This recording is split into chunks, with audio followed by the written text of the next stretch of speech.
The first injury of camp has happened, and Texas is the #1 team in the country to start the season. Case of good news, bad news, and we're here to break it down on this edition of On Texas Football. I'm Jeff Howe, joined by Rod Babers.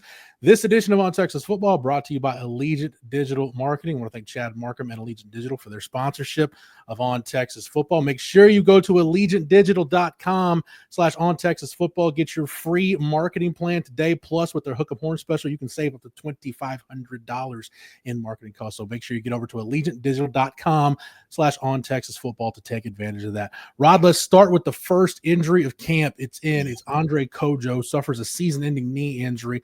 Bobby Burton and CJ Vogel tag team that, reporting over at ontexasfootball.com. The offensive tackle position isn't deep in terms of experience. There's some talented bodies there, but this is a guy that was competing with Brandon Baker for that starting right tackle job. So it's a starting caliber player that you now know you're not going to have this season. No question about it. I mean, that's one of the specific position battles that was brought up by a coach, right? That, hey, this one, between Andre Cojoe and between Brandon Baker is really going to be one of our most competitive position battles. And then you have Cojoe go down. So it does clarify that it's pretty much Brandon Baker's job, right? I'm assuming Brandon Baker's job to lose. I'm sure there will be a competition of some sort, but clarifies that he's going to be the guy. Also, I remember Kyle Flood talking about the third tackle. Who's going to be the third tackle? How that's important for him in their rotation. Or now I imagine all the stuff we've heard about a guy like Nick Brooks. I know Jaden Chapman's still in that conversation too. I've heard a lot of good things about Nick Brooks early on, so I'm sure now more of a competition for that third tackle. And I wonder if Nick Brooks can end up being that guy. But a lot of more pressure on Jaden Chapman, too, now to step up in a reserve role. No question about it.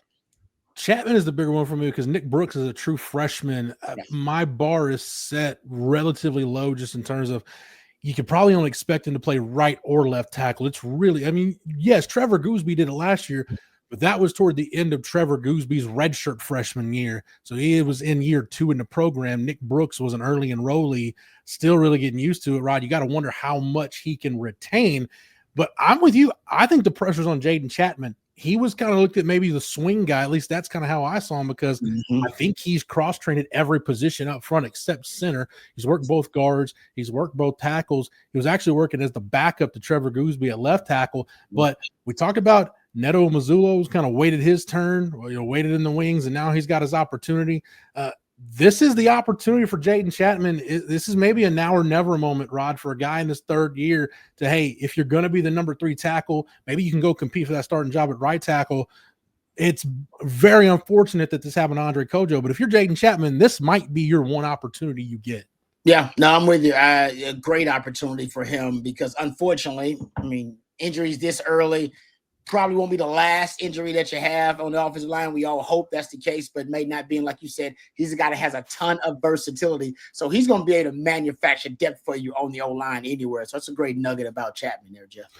And Nick Brooks, Rod, you've seen this guy. looks like he's in the bloodline of like the Mountain from Game of Thrones. Like he's just massive, 6'6", 6'7", every bit of it, 340, 350. I don't know what he's listed at on the roster, but I'll guess he's that and change in real life. Again, just a mountain of a human being, but you wonder, okay, is he better suited at right tackle, left tackle? And I got to think, Rod, even though he had a phenomenal spring, that's probably something Kyle Flood's still trying to figure out. And like I said, Kyle Flood basically admitted as such, right? Still trying to figure out. And he did say the third tackle, that competition sometimes is difficult because it does matter if a guy is most comfortable on the right or the left side, or if they're able to play both sides.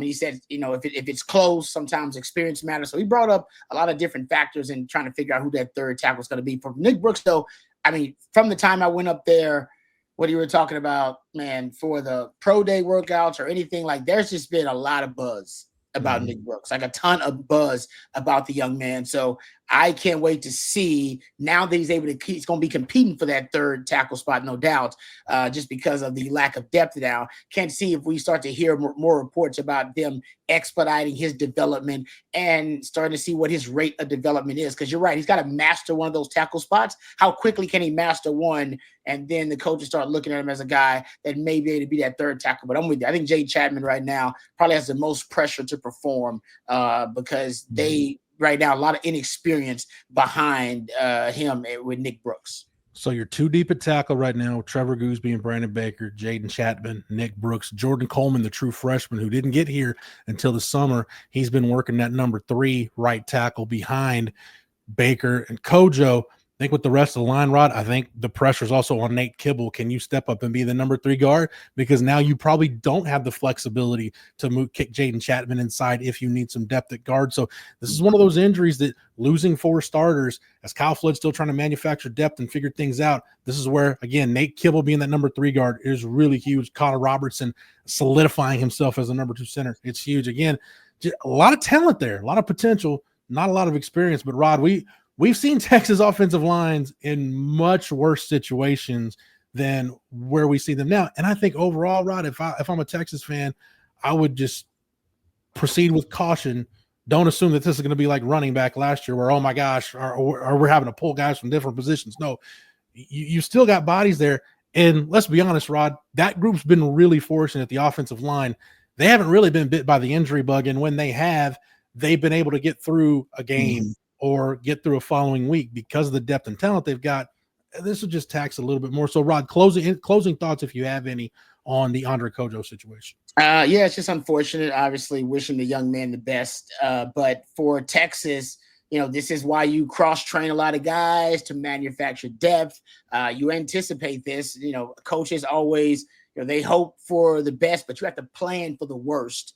And the worst-case scenario is potentially, you may have to plan for another injury somewhere on that O-line. So you want to make sure you have options. And I do think they do have options. But if you're Sark at this point, an early injury does always, I think, it affects the psyche of the coach.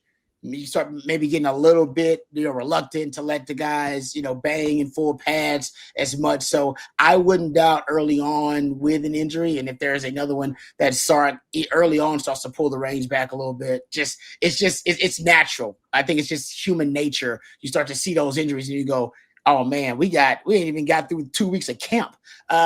So you might see that too, just from Sark, just to make sure that, guys are ready for those scrimmages. Cause that's when you would do your true evaluations. And then throughout the week, kind of resorting more to a clinical teaching approach to things. We know this too, Rod. If you play offensive tackle for Texas, you're going to be battle tested by the time you're done with camp, because whether it's one-on-ones, live scrimmage situations, whatever it is, you're probably going up against the best edge room in the country every day. Yeah. Hey, I will say, give shout out to Trevor Gooseby. He made Bruce Feldman's 101 biggest freaks in college football. Yeah. He made the list. I think he was in the top 20 actually too. So, I mean, a lot of talk about Texas tackles today. And unfortunately, like you said, good news, bad news there. But the future is bright. There's no question about it. But right now, depth is your biggest concern. Not talent overall, but depth, of course. We'll talk about some good news here in a second. But again, I want to thank Chad Markham and Allegiant Digital Marketing for sponsoring this edition of On Texas Football. Again, allegiantdigital.com/ontexasfootball is where you want to go. You'll take advantage of their Hook 'em Horns special today. That'll save you up to $2,500 in marketing costs. Plus, you can get a free digital marketing plan. Again, that's allegiantdigital.com/ontexasfootball. And we want to thank Chad Markham and Allegiant Digital Marketing for sponsoring this edition of On Texas Football. Rod, for the first time in the history of the coaches poll, say what you want about the coaches poll. We got that caveat out of the way.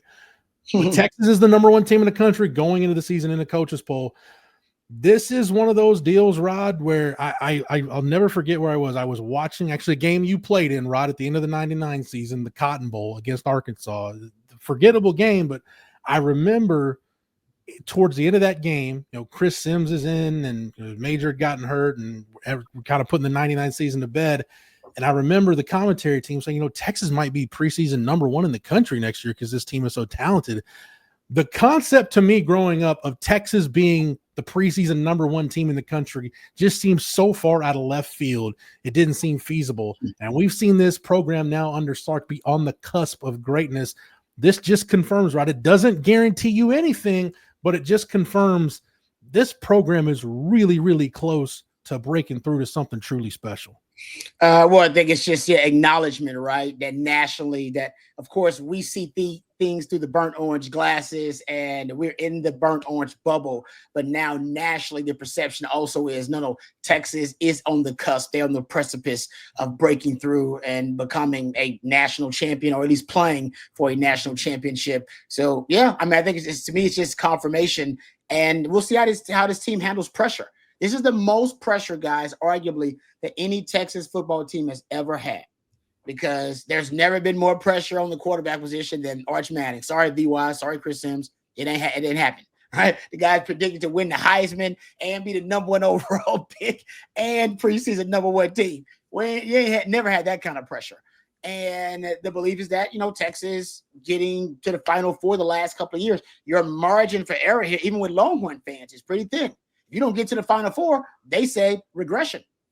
If you don't get to the national championship, people say, well, man, Texas having trouble breaking through, getting to the next level. So really, the only thing that's acceptable for most fans and most analysts right now for Texas is get back to the Final Four, all right, and at least play for a national title.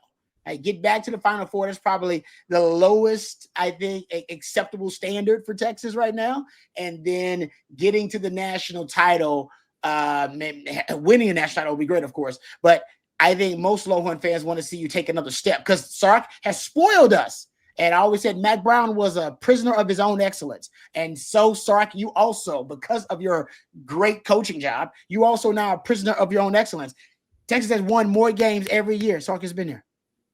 Right? You went from 5 wins to 8 wins, got your 11, got your 13 wins just last week. Longhorn fans are expecting that kind of trajectory, that linear trajectory every year. So it's crazy. You could end up winning just 11 games and Longhorn fans go, yeah, it's a disappointment. And I know it's true because I played on multiple teams that won 11 games, lost Oklahoma. So guess what? That's a bit of a disappointment. And you're damn right, because the standard is the standard. So how they handle pressure from the positions to the coaches to the team, that's what this team is going to be all about, because they're going to have the pressure from the jump, from game 1 with Arch all the way through the end of the season. Pressure. How do they perform? I can't wait to watch it. Whether Texas started the season 1, 2, wherever, I think it's pretty clear, Rod. Whoever wins that game in Columbus on August 30th will be the #1 team in the country, probably until they lose and relinquish the title. You can look at it however you want in terms of pressure, but I think, to me, that's the main thing, is win that game in Columbus, and I think the other stuff will take care of itself, because you'll have the best win in the country for a while. We'll see how the season plays out, but that's definitely a feather you can have in your cap going into the horseshoe and beating Ohio State. But Rod, I'll ask you this. Would you rather be Texas, be the #1 team in the country going into that game, or would you rather be Ohio State, the reigning national champion, yet you're not the #1 team to start the season? And look, we'll see what happens with the AP poll, but at least as far as the coaches poll is concerned, you're the reigning national champion, but the team you beat in the Cotton Bowl last year is the #1 team in the country. You're not. Yeah, clearly Ohio State would have a psychological advantage there, right? A bulletin board material, if you will. That's why I said for Texas, it's going to be, how do you handle now that everybody knows and believes you are as good as you think you are? Right? Everybody's like, no, Texas is the best team in the country, and you have to perform. We've been talking about the standard forever. That's the standard.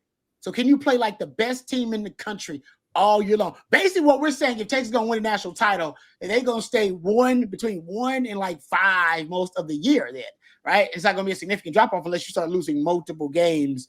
And not saying they can't lose 2, but to me, that's, I think, and matter of fact, I can't remember last time #1 played '2 to start the season. I can't remember. Texas Ohio State played that game in 2006, but that was the second game of the year. Back in 2016, I think it was, where Florida State and Alabama, but I think that was a 1-3, and that was a neutral field too, Rod. Like, you're going into, I can't state that enough, you're going into the Horseshoe, the reigning national champions house to open the year. And play them to end the year. Like, and throw that on top. And you played them to end the year last year. Yeah. I just don't think we've had a season opener like this, Jeff, the way you actually play. It's a rematch from the last team you played. All right. If you're Texas, not Ohio State, but from Texas side, and 1 versus 2. Can't remember last time that happened as a season opener. All right. And then you throw the Arch Manning factor on there. Like you said, you got to go to their place, not some neutral location. I think all the unique factors, I'm not sure we've had a season opener like this. And who are considered the best players in college football? Jeremiah Smith considered the best player in college football, and Arch Manning considered. So I'm just saying that's what a lot of the Heisman, odds are saying. And Caleb Downs considered the best defensive player. By a lot of people's standards in college football. But then Colin Simmons is the best edge rusher in college football. Anthony Hill's the best linebacker in college football. I'm like, you got the best of the best at like 5 or 6 positions potentially playing in this game, 1 versus 2 to start the season, and you played them last year. I just can't think of another matchup as a season opener that met that kind of criteria. Those 5 guys, Rod, Arch Manning, Colin Simmons, Anthony Hill, Caleb Downs, Jeremiah Smith.